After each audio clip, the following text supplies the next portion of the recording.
দেশের ৪১% বেশি মানুষ আগামী নির্বাচনে বিএনপিকে ভোট দিতে চায়।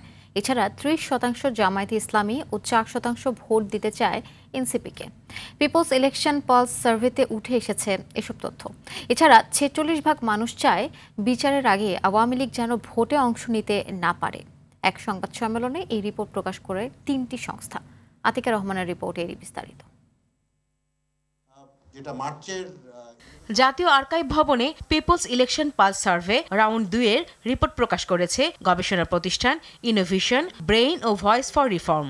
জরিপ অনুযায়ী ৪১.৩% মানুষ বিএনপিকে, ৩০.৩% জামাত ইসলামীকে এবং ৪% মানুষ ভোট দিতে চায় এনসিপিকে।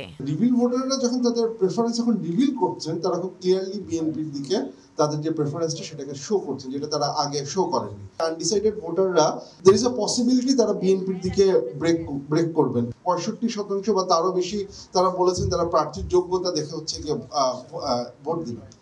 অবশ্য জেলা উপজেলায় রাজনৈতিক দলের কার্যক্রমে সন্তুষ্টির মাপকাঠিতে জামায়াতকে এগিয়ে রাখলেন জরিপে অংশগ্রহণকারীরা। তরুণ প্রজন্মের কাছে জামাত এবং এনসিপির ব্যাপারে আপনার দেখা যাচ্ছে সন্তুষ্টির হারটা একটু বেশি, বিএনপি এবং আওয়ামী লীগের ব্যাপারে সন্তুষ্টির হারটা কিছুটা কম। অপর এক প্রশ্নে ৪৫.৫৮% মানুষ মনে করে বিচার হওয়ার আগে আওয়ামী লীগকে নির্বাচনে অংশ নিতে দেয়া উচিত নয়।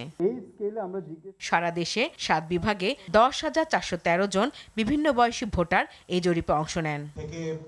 আতিকা রহমান, RTV, ঢাকা।